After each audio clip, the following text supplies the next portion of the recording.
Good morning all of you. शिक्षा सप्तक में आपका स्वागत है। आज हम लोग मैथमेटिक्स में ट्रिग्नोमेट्री की क्लास फिर से शुरू कर रहे हैं। इसके पहले की क्लास में हम लोगों ने देखा था कि ट्रिग्नोमेट्री के जो फार्मूले हैं वो आए कैसे, हमारे पूर्वज किस तरह से अप्लाई कर रहे थे इन फार्मूलों को अपनी डेली लाइफ में। तो हम लोग भी जो भी फार्मूले हैं उनको रटने की जरूरत नहीं है। इसके पहले की क्लास में हम लोगों ने देखा था कि हम लोगों ने उसको अपनी डेली लाइफ से रिलेट किया था।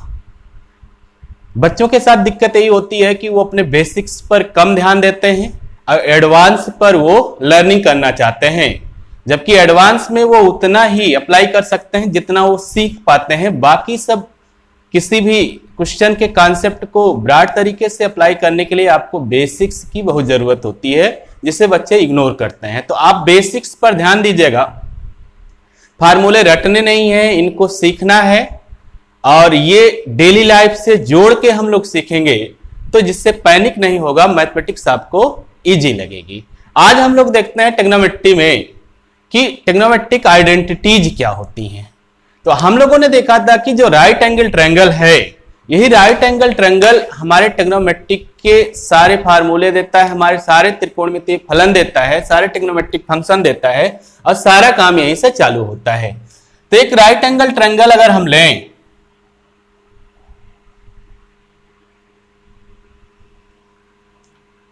ये इसका 90 डिग्री, ये राइट एंगल ट्रायंगल अगर हमारा है ए बी सी और यहां पर हमने एंगल मान लिया जिस एंगल के लिए हम बात करेंगे।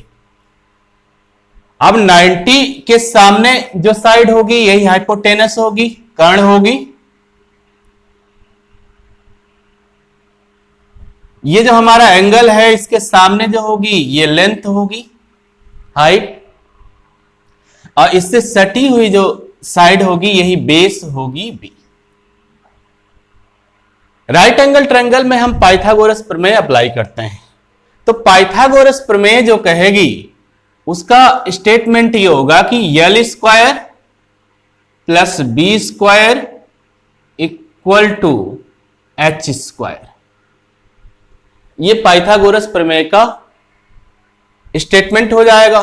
अब यहीं से हमको सारी आइडेंटिटीज मिलेंगी, ट्रिग्नोमेट्रिक आइडेंटिटीज इसी से हमको मिल जाएंगी, क्योंकि यही हमको ट्रिग्नोमेट्रिक फलन देता है, यही ट्रायंगल, और यही ट्रायंगल हमको ट्रिग्नोमेट्रिक आइडेंटिटी देगा। देखिए कैसे, इसमें अगर हम किसी टर्म को एक करना चाहें तो हमारे पास तीन टर्म हैं, एल, बी और एच। अगर हम इस पूरे इक्वेशन को एच स्क्वायर से डिवाइड कर देंगे तो ये वाला टर्म हमारा एक हो जाएगा। करके देखते हैं। फिर अगर हम बी स्क्वायर से डिवाइड कर देंगे तो ये वाला टर्म एक हो जाएगा। अगर हम इसको यल स्क्वायर से डिवाइड कर देंगे तो ये वाला टर्म हमारा एक हो जाएगा। एक एक करके देखते हैं।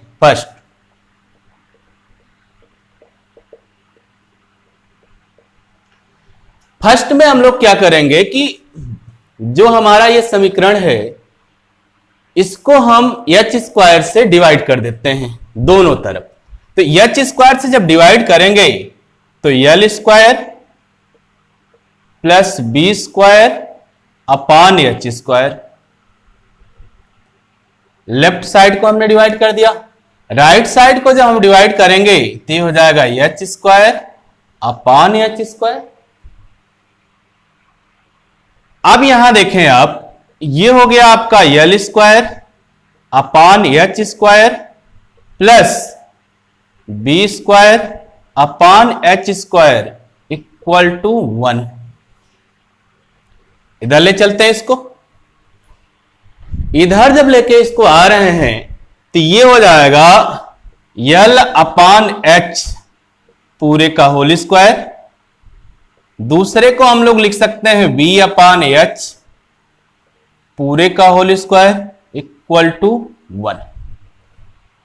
अब आप देखें ट्रिग्नोमेट्रिक फंक्शन जो हम लोगों ने पढ़ा था, उस ट्रिग्नोमेट्रिक फंक्शन में यल अपॉन एच मतलब लेंथ और हाइपोटेनस का रेशियो साइन देता था, और किस एंगल के लिए? थीटा एंगल के लिए। तो इसकी जगह पे हम बात कर देंगे, ये हो जाएगा आपका साइन थीटा। ये रेशियो हमको साइन थीटा देगा। L बाई एच लेंथ और हाइपोटेनस का रेशियो साइन होता है, और जिस एंगल की बात करेंगे उस एंगल के लिए होगा। एंगल की बात कर रहे हैं थीटा की, तो ये हो गया साइन थीटा। स्क्वायर लगा है तो स्क्वायर आपने लगा दिया, plus base upon hypotenuse cos देता था। किस एंगल की बात कर रहे हो आप? थीटा एंगल की बात कर रहे हो, तो ये हो गया आपका cos theta whole square equal to 1। आप ट्रिग्नोमेट्रिक फंक्शन में अगर कोई पावर लगाते हो तो पावर इसके बगल में आ जाएगी, थीटा के बगल में पावर आ जाएगी। कोई भी पावर लगाओगे तो वह पावर इसके बगल में आ जाएगी, तो ये हो जाएगा आपका साइन स्क्वायर थीटा, प्लस दूसरे ट्रिग्नोमेट्रिक फंक्शन में पावर 2 है तो ये भी हो जाएगा cos square theta equal to 1। ये फर्स्ट ट्रिग्नोमेट्रिक आइडेंटिटी है आपकी, sine square theta plus cos square theta equal to 1। इसी ट्रिग्नोमेट्रिक आइडेंटिटी का बहुत ज्यादा यूज होता है, तो फर्स्ट ट्रिग्नोमेट्रिक आइडेंटिटी आपने पढ़ लिया, sine square theta plus cos square theta equal to 1। और कैसे मिली ये आपने जान लिया कि ट्रिग्नोमेट्रिक फंक्शन जो भी हमको मिले वो राइट एंगल ट्रायंगल से मिले, और जो हमको आइडेंटिटीज मिलेगी वह भी हमको राइट एंगल ट्रायंगल से ही मिलेगी। और आइडेंटिटीज पहले हमको जो मिली ये आपने सीख लिया, पहले आइडेंटिटी हमारी मिल गई sine square theta plus cos square theta equal to 1। अब सेकंड में हम क्या करते हैं कि अब की बार हम लोग यल स्क्वायर से इसको डिवाइड कर देते हैं, पूरे फंक्शन को। पूरा जो हमारा इक्वेशन है, सॉरी फंक्शन नहीं, पूरा जो इक्वेशन है इसको हम यल स्क्वायर से डिवाइड कर देते हैं, तो देखते हैं कि दूसरी ट्रिग्नोमेट्रिक आइडेंटिटी हमको मिल जाएगी।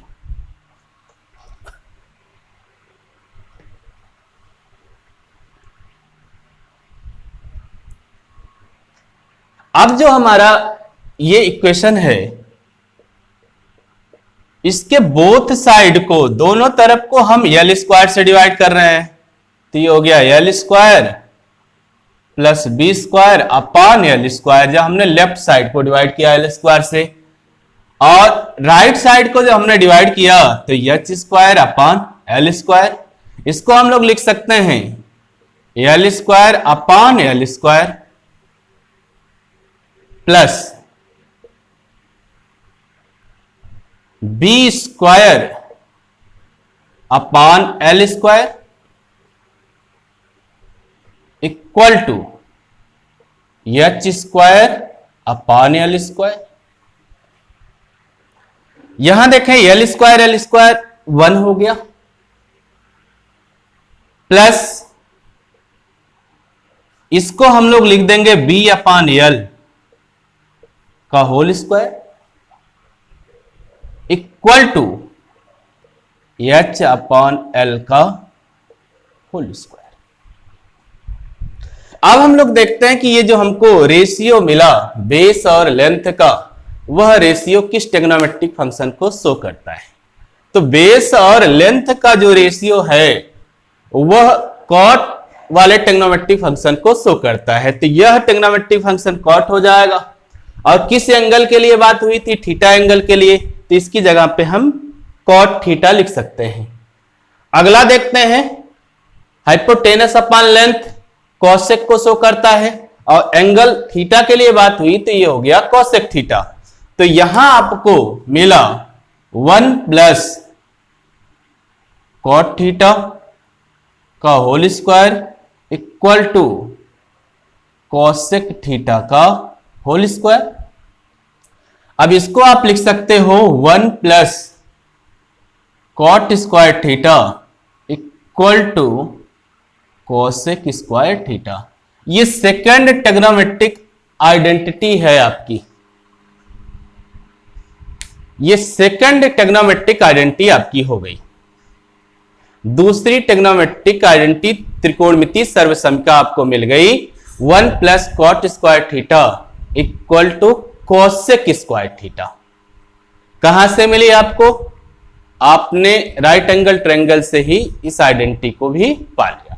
रटने की जरूरत नहीं है, आप सीखें कि ये आइडेंटिटी आपकी निकल कहां से रही है, फार्मूले आपके रिलेट कैसे हो रहे हैं।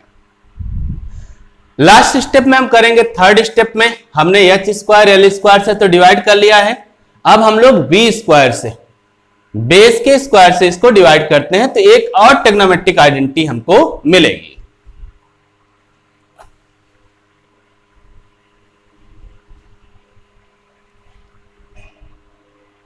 अब देखें, अगर हम इस पूरे फंक्शन को, जो हमारा ये पूरा फंक्शन है, ये जो इक्वेशन है, इस इक्वेशन को हम बी स्क्वायर से डिवाइड करें तो दोनों तरफ को बी स्क्वायर से डिवाइड करना पड़ेगा। तो L square plus B square upon B square, जब लेफ्ट साइड को आपने बी स्क्वायर से डिवाइड कर दिया, equal to H square upon B square.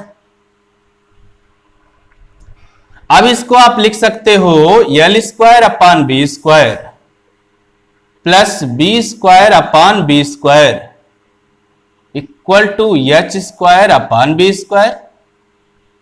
अब यहां पर आप इसको लिख सकते हो एल बाई वी का whole square plus 1 equal to H by B का होल स्क्वायर। ट्रिग्नोमेट्रिक फंक्शन देख लेते हैं। ये रेशियो कौन से ट्रिग्नोमेट्रिक फंक्शन आपको दे रहे हैं?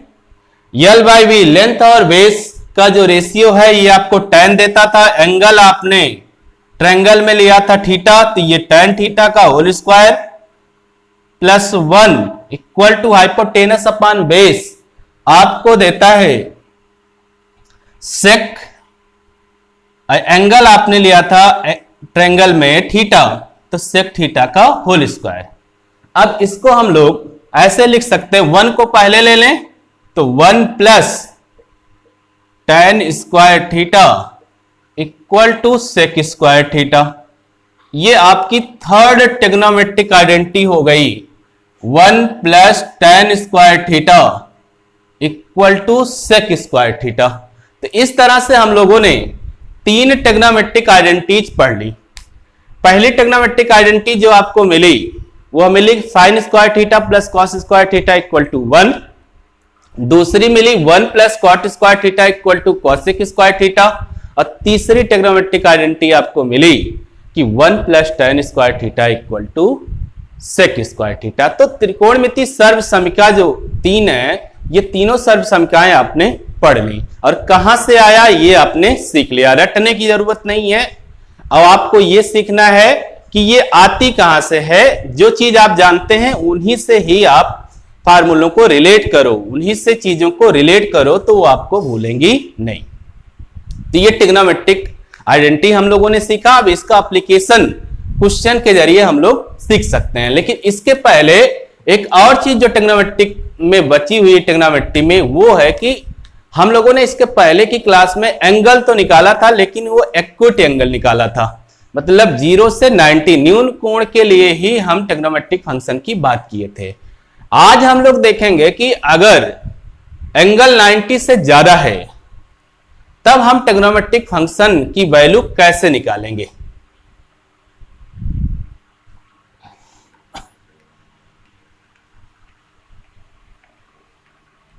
ट्रिग्नोमेट्रिक आइडेंटिटी हम लोगों ने सीख लिया। अब हम लोग सीखेंगे कि अगर किसी ट्रिग्नोमेट्रिक फंक्शन में एंगल की जो वैल्यू है वो 90 से ज्यादा है तब हम उस ट्रिग्नोमेट्रिक फंक्शन की वैल्यू कैसे निकालेंगे। आप देखें,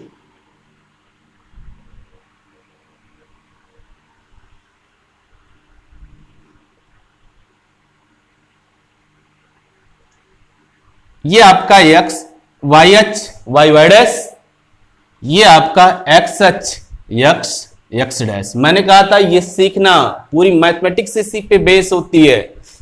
और ये दोनों जहां पर एक दूसरे को इंटरसेक्ट करते हैं वो पॉइंट होता है ओरिजिन। और ये जो एक्सेस होते हैं ये हमारे कॉनिक को, हमारे कार्तीय तल को 4 बराबर भागों में बांटते हैं, 4 इक्वल पार्ट में डिवाइड करते हैं। हर पार्ट कहलाता है क्वाड्रेंट। और ये जो क्वाड्रेंट होता है इसे कहते हैं फर्स्ट क्वाड्रेंट, प्रथम चतुर्थांश। ये जो क्वाड्रेंट होता है इसे कहते हैं सेकेंड क्वाड्रेंट, द्वितीय चतुर्थांश। ये जो होता है ये कहलाता है थर्ड, और ये जो होता है इसे कहा जाता है फोर्थ। अब आज हम लोग एंगल की बात करेंगे। इसके पहले जो ट्रिग्नोमेट्रिक फंक्शन की एंगल की बात की थी, तो यहां पर देखो अगर हम लोग यहां पर बात करेंगे वर्जिन से, तो ये एंगल होगा 0 डिग्री का। फिर हम y एक्सिस पे आए तो यहां पर एंगल जो हमको मिलेगा वो 90 डिग्री का मिलेगा। फिर हम लोग मूव किए x एक्सिस की नेगेटिव डायरेक्शन में, तब हमारा एंगल जो मिला वो मिला 180। अब फिर हम लोग चले आए y एक्सिस की नेगेटिव डायरेक्शन में, तो 90 और चेंज हो जाएगा 270। अब फिर अगर हम इधर आ गए तो ये हो गया 360।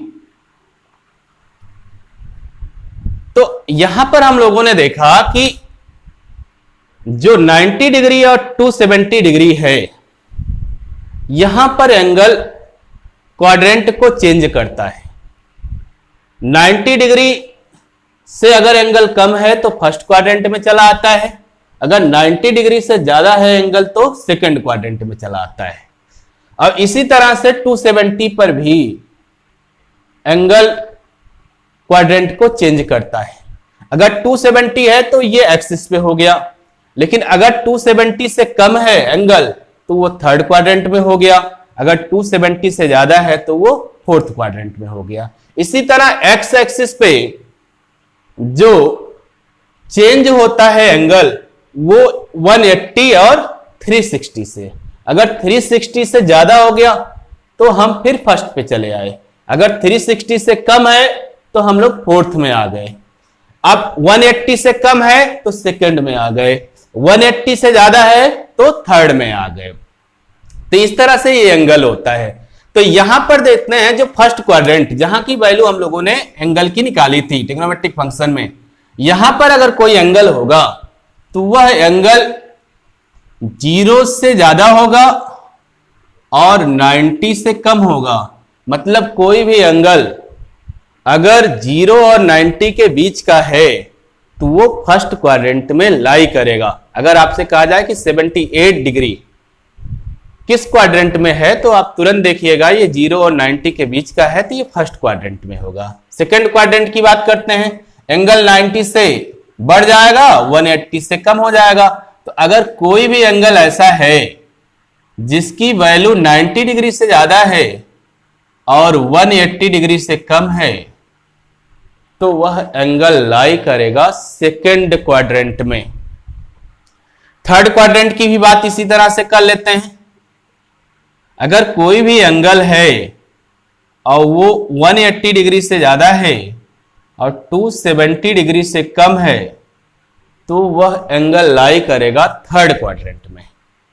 फोर्थ क्वाड्रेंट की बात कर लेते हैं। अगर कोई भी एंगल है वो 270 डिग्री से ज्यादा है और 360 डिग्री से कम है तो वह एंगल लाई करेगा फोर्थ क्वाड्रेंट में। तो अब आपको एंगल बस देखना है, एंगल की वैल्यू कितनी है क्वाड्रेंट बता देना है। अब कभी कभी क्या दिक्कत होती है कि 360 डिग्री तक तो आप एंगल बता देंगे। अगर 280 है तो आप देख लेंगे 280 लाई करेगा आपका फोर्थ क्वाड्रेंट में। अगर 225 है तो आप देख के बता देंगे कि ये लाई करेगा थर्ड क्वाड्रेंट में। लेकिन अगर आपसे आ गया कि 400 डिग्री कहां पर लाई करेगा, तो अगर एंगल आपका 360 से ज्यादा हो जाता है तो हम 360 से उसको डिवाइड कर देते हैं और जो उसका रिमाइंडर आता है, जो उसका शेष आता है, उस शेष एंगल को हम देखते हैं कि वह एंगल किस क्वाड्रेंट में लाई करता है। अब देखिए कि अगर आपका मान लीजिए 400 डिग्री आपको दे दिया गया और कहा गया कि ये किस क्वाड्रेंट में होगा, तब आप देखेंगे कि ये 360 से ज्यादा है, 360 से ज्यादा है तो आप 360 से इसको डिवाइड कर देंगे। रिमाइंडर जो आपका बचा वो 40 डिग्री बचा। अब 40 डिग्री को देख लेंगे किस क्वाड्रेंट में लाई कर रहा है, तो 40 डिग्री आपका फर्स्ट क्वाड्रेंट में लाई कर रहा है। इसी तरह से अगर आपको दिया गया है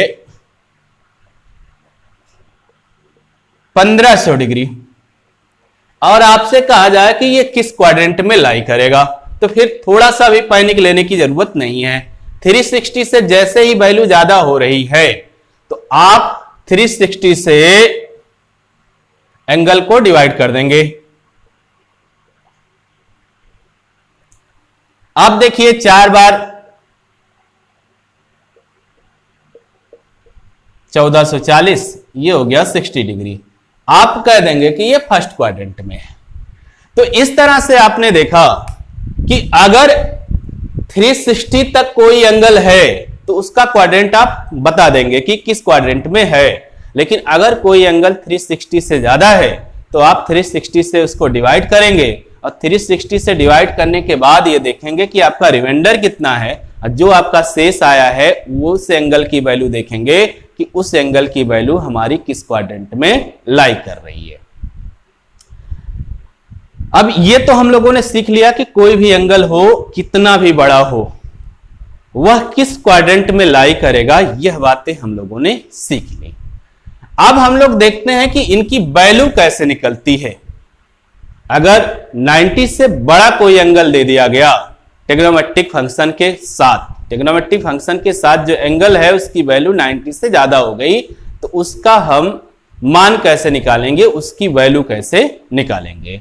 अब इसके लिए हम लोग सीखेंगे कि जो हमारा फर्स्ट क्वाड्रेंट में है एंगल, उसको हम लिख कैसे सकते हैं।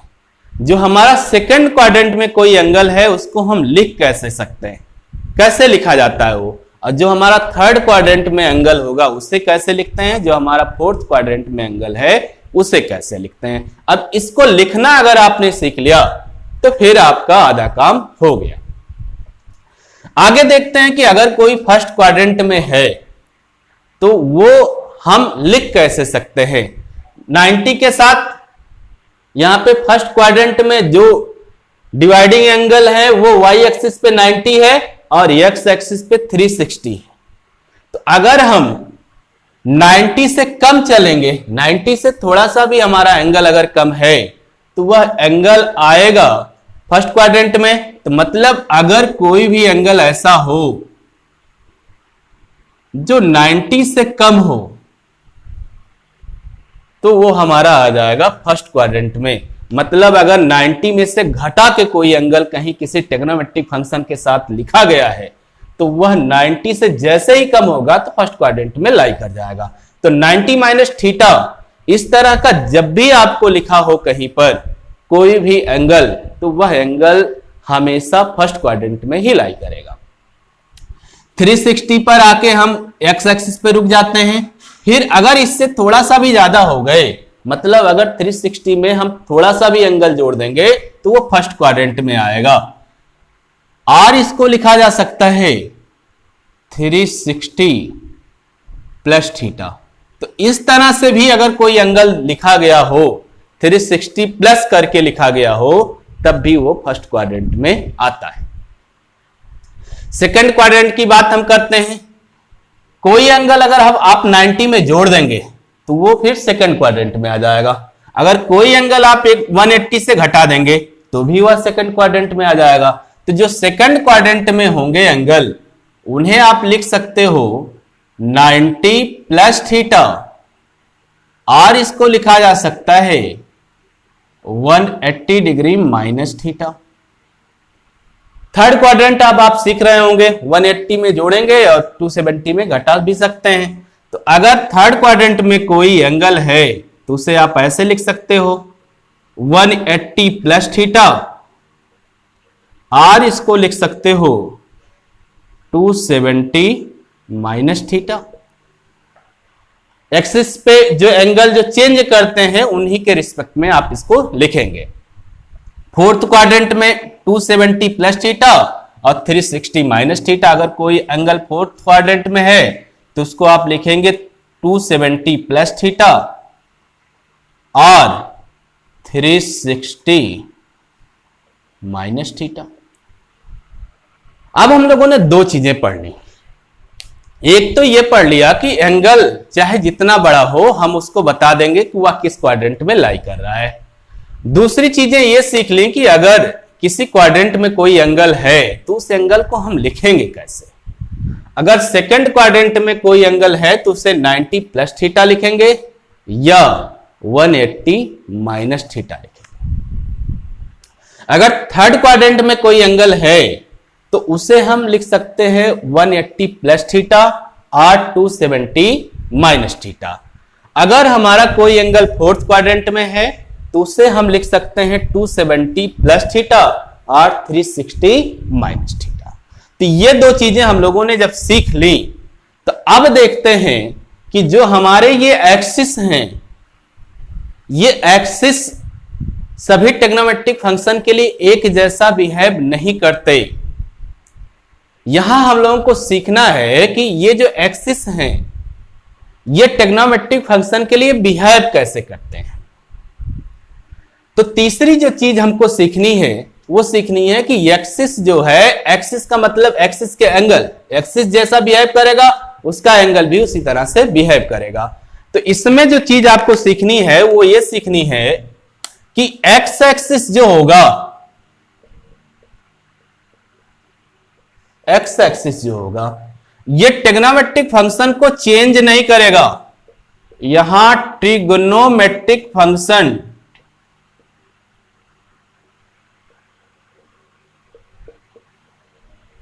फंक्शन चेंज नहीं होगा। एक्स एक्सिस के साथ ट्रिग्नोमेट्रिक फंक्शन चेंज नहीं होगा।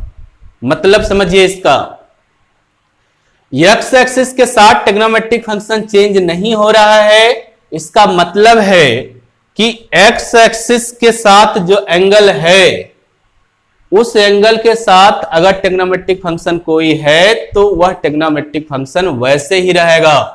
एक्स एक्सिस पे हमारे एंगल है 180 और 360। 180 और 360 में देखिए, एक तो ये वाला एंगल इस तरह से लिखा गया है, एक ये वाला एंगल है फर्स्ट क्वाड्रेंट में, फोर्थ क्वाड्रेंट में ये वाला एंगल है और थर्ड क्वाड्रेंट में ये वाला एंगल है। इस तरह के अगर एंगल हैं ट्रिग्नोमेट्रिक फंक्शन के साथ तो वहां ट्रिग्नोमेट्रिक फंक्शन चेंज नहीं होता है। अब इसका मतलब है कि अगर साइन है आपका 360 डिग्री प्लस थीटा के साथ,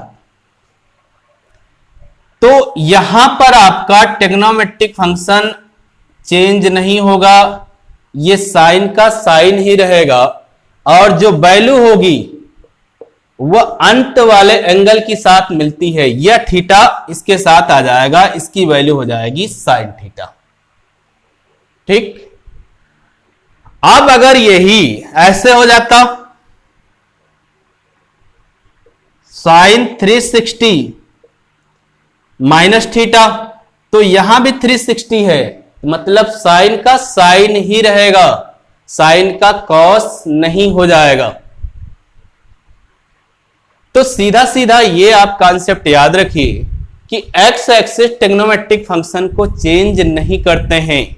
तो मतलब एक्स एक्सिस के साथ जो एंगल हैं, अगर यह एंगल आपको मिल गए ट्रिग्नोमेट्रिक फंक्शन के साथ तो यह ट्रिग्नोमेट्रिक फंक्शन को चेंज नहीं करेंगे। और ट्रिग्नोमेट्रिक फंक्शन के साथ ये मिल कैसे सकते हैं?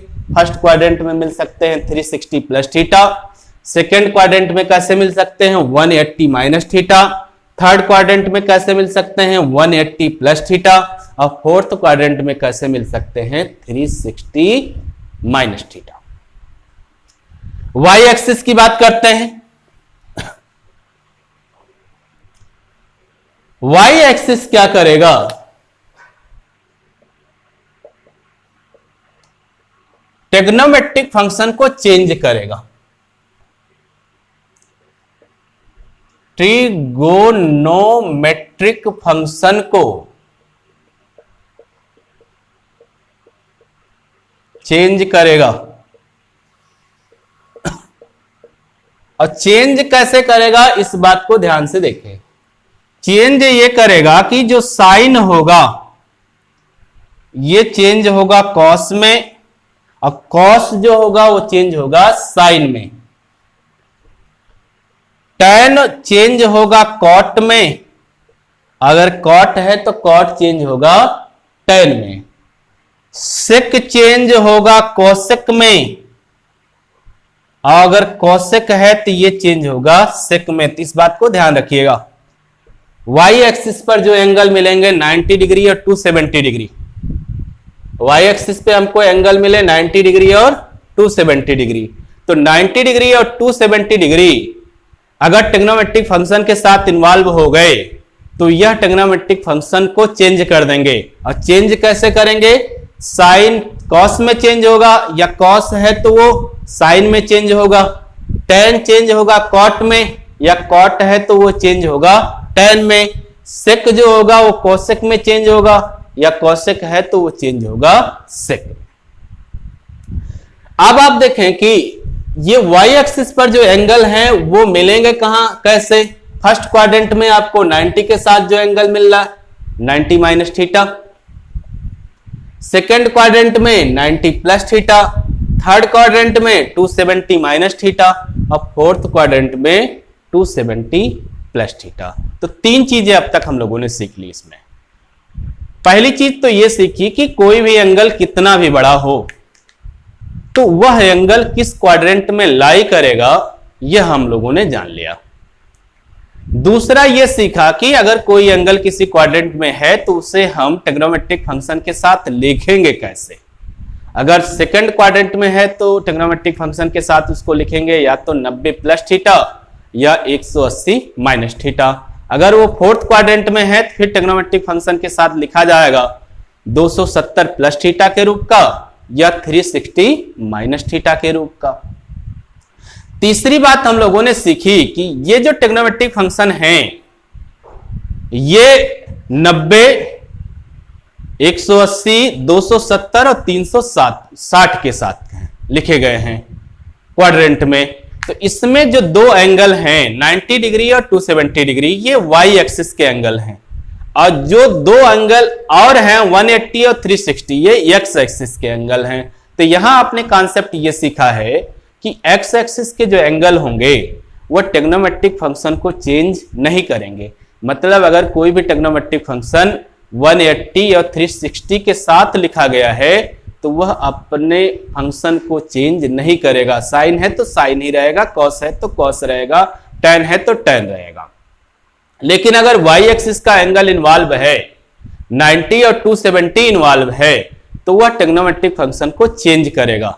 साइन है तो उसको चेंज करेगा कॉस में, कॉस है तो वो चेंज हो जाएगा साइन में, टेन है तो कॉट में चेंज होगा, कॉट है तो टेन में चेंज होगा, सेक है तो कोसेक में चेंज होगा, कोसेक है तो सेक में चेंज होगा। अब हम लोग एक चीज लास्ट देखते हैं कि ये जो ट्रिग्नोमेट्रिक फंक्शन है इनके साइन कैसे होते हैं। साइन मतलब इनका चिन्ह कैसा होता है, पॉजिटिव होता है कि निगेटिव होता है क्वाड्रेंट में। तो जब हम लोगों ने ट्रिग्नोमेट्रिक शुरू की थी तो याद करो हम लोगों ने कहा था कि वहां रटेंगे नहीं, हम लोग देखेंगे कि कौन कौन से ट्रिग्नोमेट्रिक फंक्शन पॉजिटिव थे किस क्वाड्रेंट में। तो पॉजिटिव वाले की बात जब आप करते थे तो फर्स्ट में देखिए वर्जिन से राइट है तो आपका बेस पॉजिटिव मिलता था, वर्जिन से अप है तो लेंथ भी पॉजिटिव मिलता था। अब क्योंकि हाइपोटेनस स्पेस में रहती थी तो हम हमेशा उसको पॉजिटिव लेते थे। तो ये तीनों रेशियो में जो इन्वॉल्व साइड है तीनों पॉजिटिव है फर्स्ट क्वाड्रेंट के लिए, तो फर्स्ट क्वाड्रेंट में कोई भी रेशियो नेगेटिव नहीं होगा। तो मतलब यहां पर जितने भी ट्रिग्नोमेट्रिक फंक्शन होंगे सारे के सारे ट्रिग्नोमेट्रिक फंक्शन पॉजिटिव होते हैं। तो ऑल पॉजिटिव होता है, ऑल पॉजिटिव होते हैं, ऑल ट्रिग्नोमेट्रिक फंक्शन यहां पर पॉजिटिव होते हैं। इस चीज को हम लोगों ने सीखा भी था वहां पर। यहां पर देखिए सेकंड क्वाड्रेंट में लेंथ पॉजिटिव है, लेंथ पॉजिटिव है और हाइपोटेनस पॉजिटिव है क्योंकि हाइपोटेनस स्पेस में है। तो लेंथ और हाइपोटेनस जहां जहां भी रेशियो में आएंगे वो पॉजिटिव देंगे, बाकी सब नेगेटिव हो जाएंगे। लेंथ और हाइपोटेनस आते थे साइन में और कोसेक में। तो जो सेकंड क्वाड्रेंट है यहां पर साइन और कोसेक यही पॉजिटिव होंगे, बाकी सब नेगेटिव होगा। इसी तरह से हम लोगों ने थर्ड क्वाड्रेंट में सीखा था कि टैन और कॉट यही पॉजिटिव होंगे, बाकी सब नेगेटिव होंगे। अब फोर्थ क्वाड्रेंट में हम लोगों ने सीखा था कॉस और सेक पॉजिटिव होंगे और बाकी सब नेगेटिव होंगे। तो बड़े एंगल जानने के लिए हमको चार चीजों की जानकारी होनी चाहिए। चारों चीजें हमने सीख ली। अब स्टेप वाइज उसको याद रखिएगा, आप सीखिएगा कैसे कैसे, रटने की जरूरत नहीं है, बस आपके दिमाग में होना चाहिए कि बड़े एंगल की वैल्यू अगर ट्रिग्नोमेट्रिक फंक्शन में निकालनी है तो किन चार चीजों का ध्यान आपको रखना है।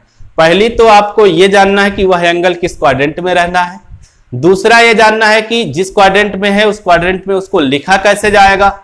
तीसरा यह जानना है कि वो y एक्सिस के एंगल के साथ है कि x एक्सिस के एंगल के साथ है। अगर y एक्सिस के एंगल के साथ है तो ट्रिग्नोमेट्रिक फंक्शन चेंज होगा, अगर x एक्सिस के एंगल के साथ है तो ट्रिग्नोमेट्रिक फंक्शन चेंज नहीं होगा। ट्रिग्नोमेट्रिक फंक्शन जो चेंज होते हैं वो कैसे चेंज होते हैं, sine cos, cos sine, tan cot, cot tan, sec cosec, cosec sec. और चौथी बात ये जानना है कि जिस क्वाड्रेंट में है ट्रिग्नोमेट्रिक फंक्शन उस क्वाड्रेंट में पॉजिटिव है या नेगेटिव है।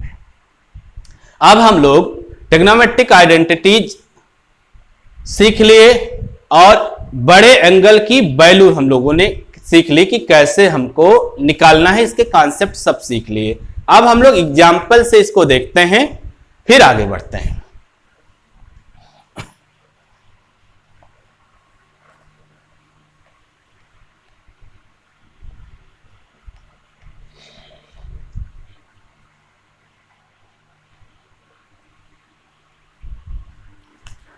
अब मान लीजिए कि आपके पास कोई एंगल है,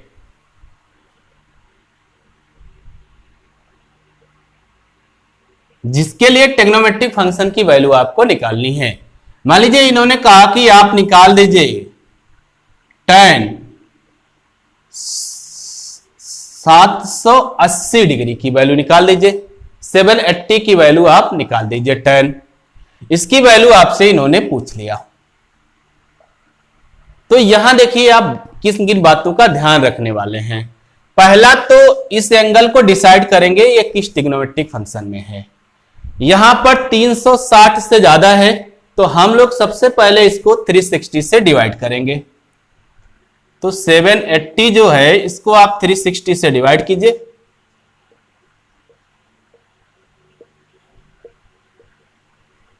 जो आपका रिमाइंडर बच गया वही आपके ट्रिग्नोमेट्रिक फंक्शन की वैल्यू हो गई। तो इसको आप लिख कैसे सकते हो, 2 इंटू 360 प्लस 60, ऐसे ही लिखेंगे ना। तो इसको हम लोग ऐसे लिख सकते हैं, tan 2 into 360 degree plus 60 degree. अब 360 को छोड़ देते हैं, केवल जो बचा यही हमारा एंगल हो जाएगा। तो ये हो गया tan 60 डिग्री, tan 60 डिग्री। और tan 60 डिग्री की वैल्यू जो होती है वो होती है √3। ये आपका आंसर हो गया। tan 60 डिग्री की वैल्यू आपकी हो गई √3।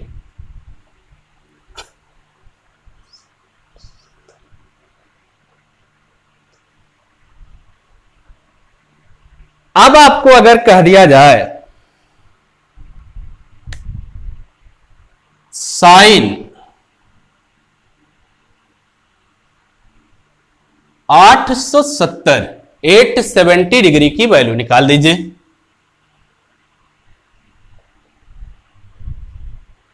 तो फिर आप वही काम करेंगे।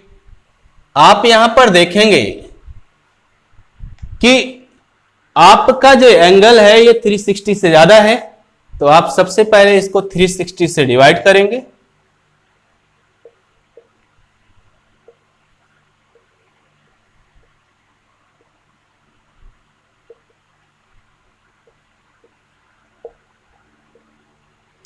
रिमाइंडर आपका बचा 150। इसको लिख कैसे सकते हैं, 2 इंटू 360 प्लस 150। अब यहां हम लिखेंगे इसको साइन 2 इंटू 360 डिग्री प्लस 150। हम लोगों ने कहा कि इसको हटा के बस यही एंगल आप ले लीजिए। तो ये हो गया आपका साइन 150 डिग्री। अब आप देखें कि 150 डिग्री आपका किस क्वाड्रेंट में लाई कर रहा है। अब 150 डिग्री जो आपका है वो सेकेंड क्वाड्रेंट में लाई करेगा। 90 और 180 के बीच का एंगल है। अब सेकेंड क्वाड्रेंट में आप एंगल को लिखते कैसे थे? या तो 90 में जोड़ के या तो 180 में घटा के, दोनों तरह से देख लेते हैं इसको। एक बार इसको 90 से जोड़ के लिखते हैं, तो 90 में कितना जोड़ो कि 150 में से 90 घटा दो, मालूम हो जाएगा। 90 घटाओगे 150 में से तो 60 हो जाएगा, तो हो जाएगा 90 प्लस 60।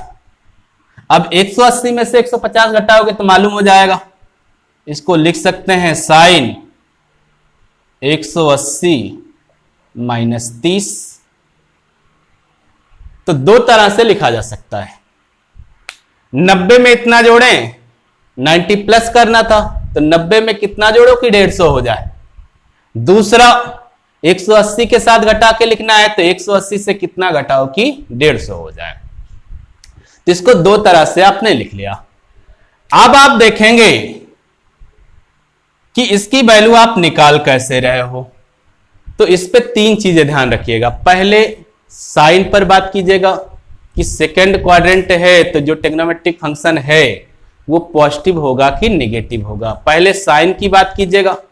फिर आप ये देखिएगा कि जिसके साथ वो है वो वाई एक्सिस का एंगल है कि एक्स एक्सिस का एंगल है।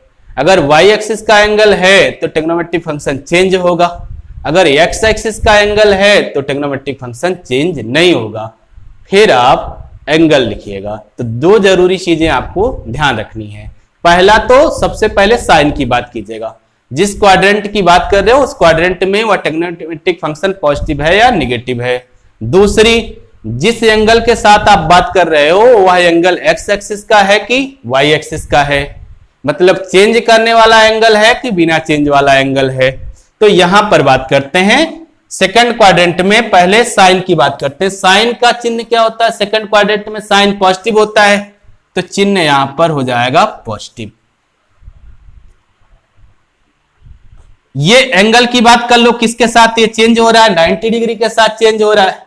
90 डिग्री वाई एक्सिस का एंगल है, तो ये ट्रिग्नोमेट्रिक फंक्शन को चेंज करेगा। साइन ट्रिग्नोमेट्रिक फंक्शन है तो ये चेंज होके कॉस होगा, कॉस हो गया। और इसके बाद ये एंगल आप लिख देंगे, एंगल आपका है 60 डिग्री। और कॉस 60 डिग्री की वैल्यू होती है 1/2। एंगल की वैल्यू कैसे निकालनी थी ये बताया गया था आपको। यहां देखिए सेकंड क्वाड्रेंट में साइन का चिन्ह पॉजिटिव होता है।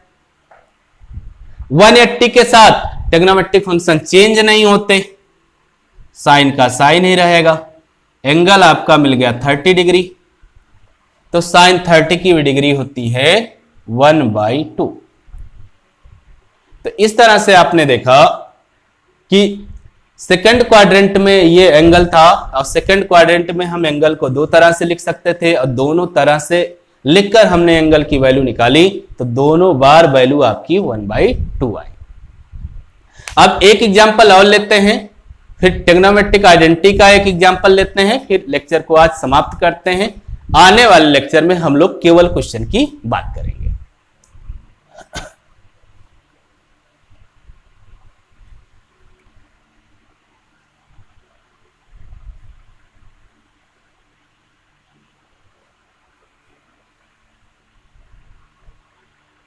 अब मान लीजिए कि आपके पास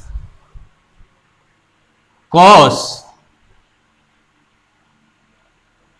3810 डिग्री की वैल्यू आपको निकालनी है।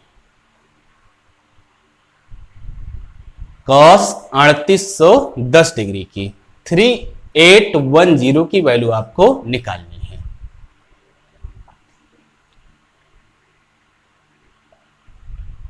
अब आप इसको देखेंगे, बहुत बड़ा एंगल है, पैनिक नहीं लेंगे। आप अपने कॉन्सेप्ट पे चलेंगे कि 360 से ज्यादा है, तो पहला काम ये करना है कि इसको 360 से डिवाइड करना है। तो आप 3810 को 360 से डिवाइड कीजिए। पहले 1 बार जाएगा, 360 होगा,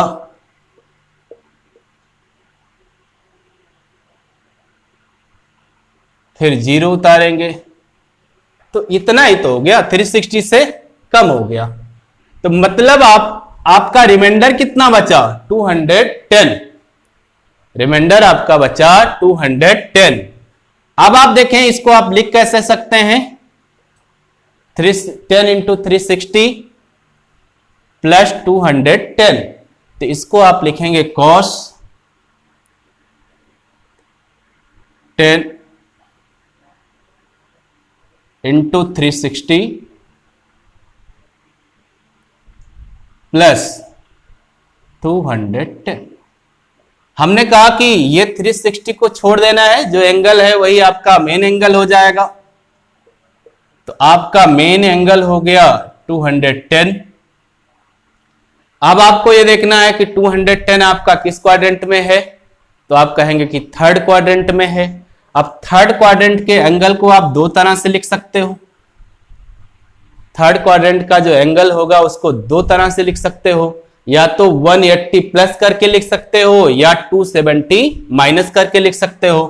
तो इसको 180 प्लस करके जब लिखोगे तो 180 प्लस 30 लिख दोगे, तब 210 होगा। और जब 270 माइनस करके लिखोगे तो हो जाएगा 217 माइनस 60, तब ये 210 होगा। अब थर्ड क्वाड्रेंट में कॉस निगेटिव होता है, पहले साइन की ही बात करते हैं, निगेटिव हो गया। 180 के साथ चेंज नहीं होगा क्योंकि एक्स एक्सिस का एंगल है, तो ट्रिग्नोमेट्रिक फंक्शन कॉस ही रहा। 30 डिग्री इसकी वैल्यू निकालनी है। थर्ड क्वाड्रेंट है, कॉस निगेटिव हो गया।